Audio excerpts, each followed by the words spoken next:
And I also would like to speak a bit about the airdrops because now mostly people got two options. They natively stake the atoms, for example, and get airdrops from Yeah. other projects, or they choose liquid staking assets and probably they will have some airdrops from other projects. Um, and I know that many people complain about it when the drop was released. So how the situation with the airdrops from projects now in the drop? I think we had a couple of airdrops to the drop users. Um, but generally speaking, I don't think that relying on airdrops as a revenue source is a good idea. Again, that's my not a financial advice. That's my personal perspective. I think there is, let's say, a like a historical approach that was prevailing in in the Cosmos Hub ecosystem, uh, because it was essentially, I think, the first chain or one of the first chains launched with delegated proof of stake. People were excited about the fact that you can just stake tokens and get some APR on it. Um, in fact, when you just stake tokens, you're not contributing a lot to the ecosystem. Maybe it was, let's say, meaningful when the delegated proof of stake chains were just launched. It was kind of novel use case. But the reality now is that when you're just staking and not participating in DeFi or not participating in some other kind of use cases built on top of these chains, you just lock your capital that could be used potentially for something else. And the unfortunate reality of like a lot of Cosmos or interchain projects is that all this capital is locked, and people are kind of sitting there and waiting for the airdrops. That's like a very static, let's say, behavior, which is not Yeah, helpful for for sure. the ecosystem in general.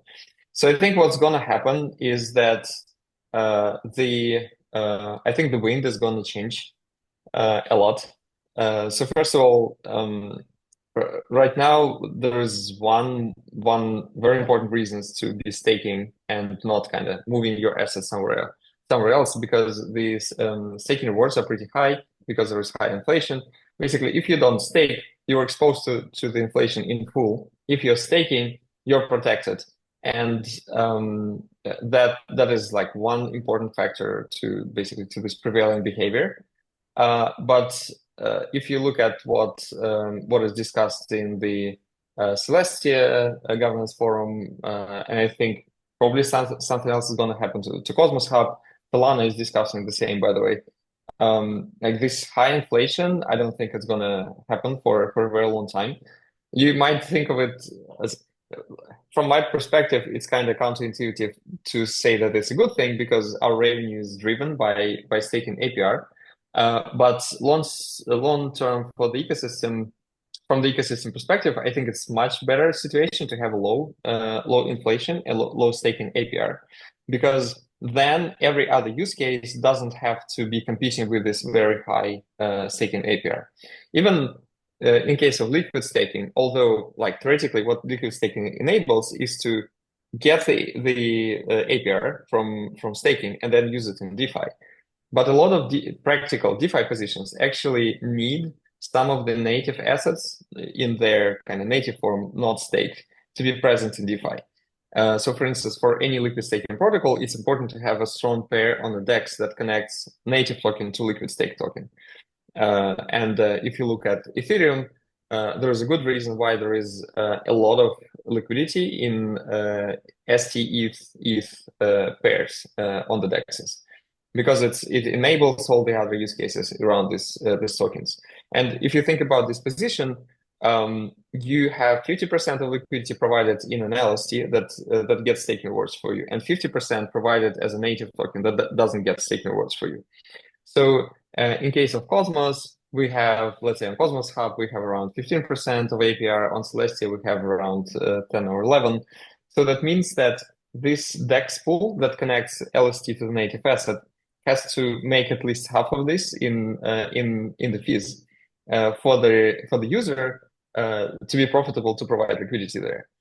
Uh, there are not too many pools that provide you 7% plus APR on a, let's say, on a time period that is longer than a couple of weeks. Yeah. So so that's a very simple example that explains why it's important to have a reasonable inflation. So going back to your question about like staking and airdrops, and so sorry, I went sideways, but these are related things. Like Yeah, this yeah, of course, behavior of of course. like staking and waiting for the airdrops, long term is not very valuable for the ecosystem. So I think the ecosystems where all the users just stake and wait for the airdrops are gonna die, and the ecosystems that somehow unlock the capital are going to prevail. And that's my understanding is that basically the skip steam plan is to focus on unlocking capital, not on making everyone stake and wait for the airdrops. So that's in some shape or form, the airdrops meta is gonna kind of fade away, and the new meta is gonna be like put your assets to some productive use if the ecosystem wants to be successful. Okay, let's talk about the success of the ecosystem and speak more Yeah. about the drop itself. So, I know that the first phase is over, and recently we see the launch of the second. And can you tell Yeah. us a bit more what is currently going on? Does people do people need to farm, or what's going on in general? Like, Yeah, I think people can farm if they want. That's welcome. Um, Regarding the phases, we had the first one that went for 6 months that was focused on Atom and Tia as the first two assets and on establishing Drop as a product, getting the first users on board and such. The second phase is focused on growth, including growth into the new ecosystems and launching new assets, and also experimenting more with the product design. So they're slightly different in terms of how they operate. So for the first phase, we allocated 10% of the future airdrop. For the second phase, it is 5%. There is no deadline for the second phase. We're going to run it until the TG. So there is no date that we can announce right now, but we can say what exactly we want to do before TG. Basically, we're focused on launching two additional assets, scaling them, and then going into TG once we have kind of these product milestones completed. One of these assets is going to be the init. The other is not announced yet, so that's going to be a surprise. After that, we're going to focus our product efforts on preparing for the token launch. There are a few bonuses for the phase one participants in the second phase. So if you managed to participate and if you took part in testnet or if you were using any of the drop assets in the mainnet, you can earn one or many bonuses for the second phase, and they come in the form of a so-called booster. So basically, to whatever droplets you're earning in the second phase, every day you earn a few percent on top, depending on what exactly the badges that you got as a result. So everyone who took part in phase one gets 5% by default. That's going to be till the end of phase two. And then there are a few badges based on how active you were. For instance, if you participated in testnet, if you tried a few different DeFi protocols, if you invited a lot of users to drop, then you got extra badges. Every of them is 3% extra, and they're going to be active until we launch the next asset, which is going to be D init. So yeah, you have a couple of weeks left before these extra boosters expire. We also have the NFT collaborations that are active in the second phase. So if you hold or hodl one of the NFTs out of these collections, and right now these are mad scientists, slots, and mammoths, then you also get a booster. So in total, there's like quite a few ways how you can play with this droplets program.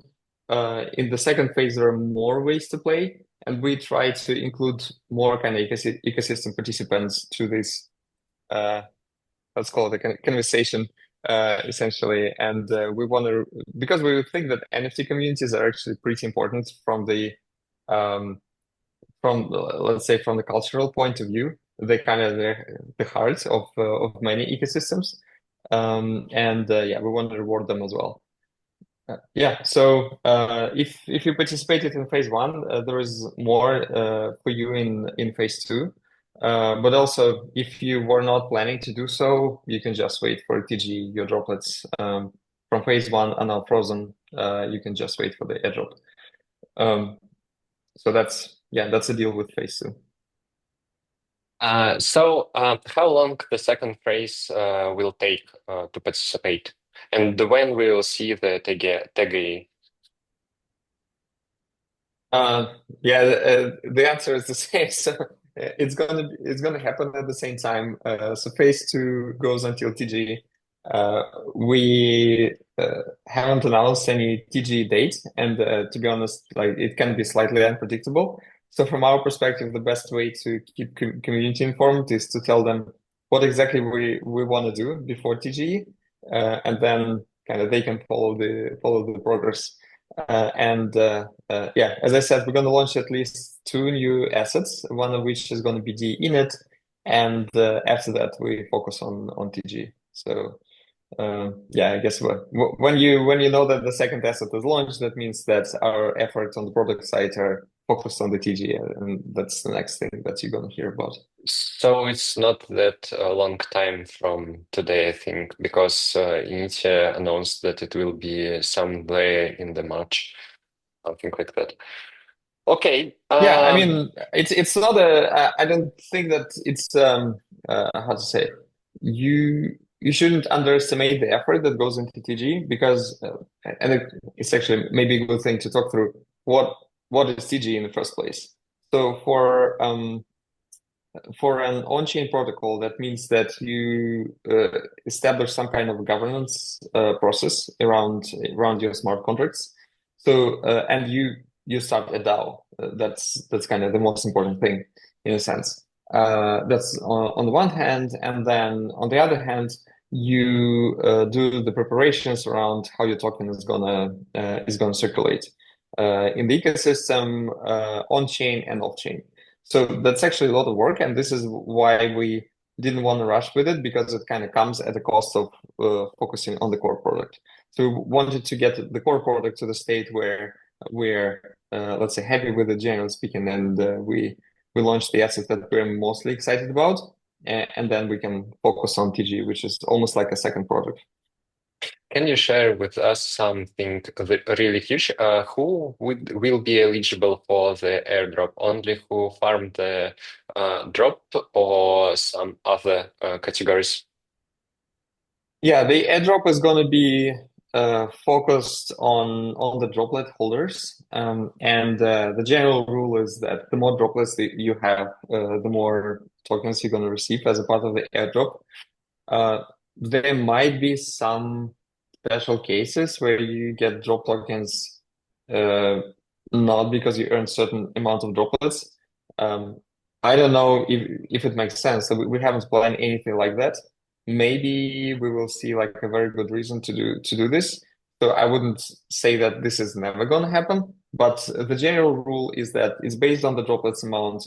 Uh, and then it's also, as I'll just repeat myself again, it's also separated into phases. So 10% of the tokens are going to be airdropped to phase one participants and 5% to the phase two participants. What is the future for drop after that TG? Oh, there's a lot to be done, to be honest. To a large extent, LSTs kind of as product, they grow through partnerships, and there's no shortage of exciting DeFi launches in the ecosystem. There are new chains launching, so maybe we will do some new assets. But generally speaking, there's a lot of growth that needs to be done, and we'll do basically whatever gets us to this goal. If you compare. Celestia or I don't know what's going to happen to Initio, we'll see, or Cosmos Hub to Ethereum, just the amount of tokens that participate in liquid staking is pretty small. So yeah, whatever gets us to the goal of unlocking more capital, we're definitely going to do that.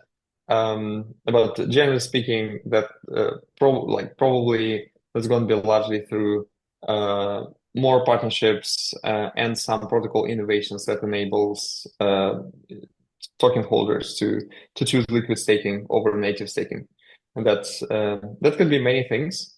In fact, there's a lot that to be done for the protocol to work well with the institutions. For instance, there's a lot to be done for the protocol to basically to be even more liquid and even more predictable for the users in terms of like how they can enter and exit the positions. So yeah, I'm to be honest, I'm never happy with the with the product. There's a lot of stuff that needs to be improved. I think it's done a lot of good things for the ecosystem, but yeah, there's a lot ahead of us. Okay, now we got, I think, free tokens available on Drop. We will see more in the future, or it will stay like this number. Yeah, there's definitely going to be at least four. We're looking at some other launches or the ecosystems that have been launched before. Some of these assets are pretty exciting. So yeah, never say never. We definitely don't want to do like 10 different tokens. I think there is a huge gap between kind of the biggest assets in the ecosystem and everyone else in terms of like how much people want to use them in DeFi in the first place. So yeah, we want to focus on the quality rather than quantity. But if there are new, very exciting token launches, we'll definitely consider that. Okay, and the last question. We understand that there is a bright, promising future for Drop. And what is, in your opinion, the future of the Cosmos Hub in general, and especially for Atom Token? With the new team, marketing, and all the things which is Yeah, happening I think now. that's pretty exciting to be honest. To see that things are turning around now. The vision for like how Cosmos Hub becomes successful is basically much clearer than it has ever been. That's really good to see. I think the team is obviously super strong. Like Barry and Magmar and the rest of the team, they did a stellar job at Skip. And I really like how they approached their new life at Interchain Labs. So yeah, I think there are many reasons why Cosmos Hub can be very successful as a product. Uh, for any product, it's important to focus on something. I think now they stated clearly what exactly they want to focus on.